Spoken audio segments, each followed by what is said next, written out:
Guest seat, Boro Fan TV. I'm outside the Riverside. I have Ryan with me. We've been beaten 1-0 at home off Bristol City. Ryan, 5 games on the bounce. It doesn't end, does it? It doesn't end. If Steve Gibson loves this football club, he sacks Pulis tonight. He should be gone. I mean, it never ends. It's week in, week out. Same rubbish. I mean, how toxic did it get tonight? How toxic did it get? I mean, I've never seen the club this toxic. Yeah, we wanted Karanka out when he was in, but it never got this bad, did it? He's turned the fans against the club, and I don't know how Steve Gibson doesn't see it. And the fact that there's rumours that Jonathan Woodgate is to be appointed the next manager. I mean, come on. Does Steve Gibson love this football club? We need just to totally new backroom staff, new men. The players, the confidence is shot. The confidence is shot in these players. You can tell. Under different circumstances, 2 seasons ago, 3 seasons ago, with the same players, with the managers we've had, them chances that we've had, we wouldn't put them away. It's a confidence thing. That the players' confidence are shot under this manager, and you can't. Do you think that has part to do with the way the fans are reacting to certain situations? Do you think that's weighing the players down? Of course it is, but the fans have a right to be shouting the things we do, chanting the things we do. We pay however much it is, the season ticket, to come and watch this. We've won, 7 home games this season, something like that, not scored many goals. And they have the audacity to rise the season ticket prices up. I mean, come on.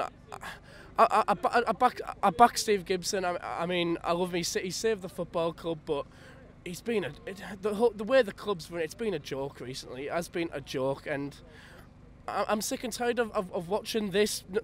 The football's awful. You heard the chants from that, and we're just on a downward spiral. It's not ending. We could end the season 11th, 13th, somewhere around there. I don't see where the next winning's coming from. Even if the game goes on against Bolton, I'm not fancy it. I don't fancy that. Honestly. Mikel come in as our flagship signing in the January window. He's champagne footballer, absolutely brilliant. Is he just going through the motions with us now, Ryan? Is his heart out of it? Of course it is. You can see. I think that the players are on the fan side. I don't think they're playing for him. I saw at the end of the game, I stayed at the end, and they were all just looking at each other, looking at the fans, just looking around. They didn't know what to do with themselves, and I don't blame them. There's some good players at this football club, there really is, but under this management, they can't thrive. And when you see the subs, see the subs standing up on the bench, you can see they stood up like the fans, and they're encouraging their teammates to push on. Yeah. It shows to me that there is a bit of disconnection between the management and the players at the moment. Well, when Besic and Hugo come on, Clayton was warming up all game. As soon as them come out, Clayton went down the tunnel.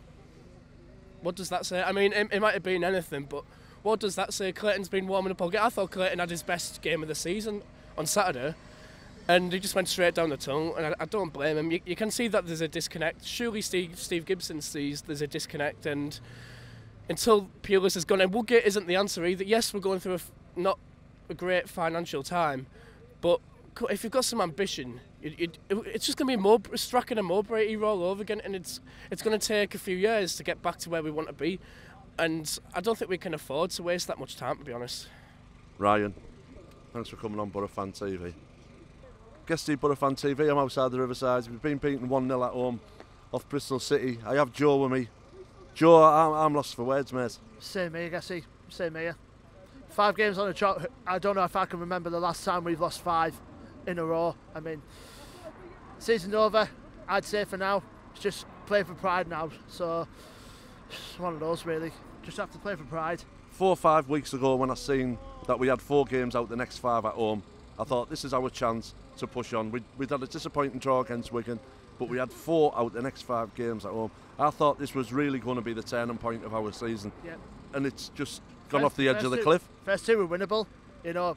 Never mind about Norwich and obviously tonight, but the first few out of them were winnable, but we never done it, and there's only one man to blame for it, and that's Tony Pulis. I mean, I'd rather replace his baseball cap with a dunce cap after those games yesterday. I mean, it's just getting beyond the joke now. Well, like you say, when the Riverside it was really loud when they were singing Pulis about his style of football. Yeah, after tonight, though, I don't blame him. I don't blame him one bit. I mean, if this is the style of football we're going to play from now until the end of the season, it's going to be you know, one of them. You know. Daft question, Joe. Does he have to go tonight? As much as I hate to say this, but I think he's going to go at the end of the season. What about tonight? Tonight, it's a big question mark. A big question mark, I'd say. I mean, if he does go, I'll be able to give Woodgate a chance. But you know, it's one of them. You know, if he does go, then fair enough. I mean, if Woodgate slots in straight away, I'll give him a chance. See what he goes with it. Joe, thanks for coming on Boro Fan TV.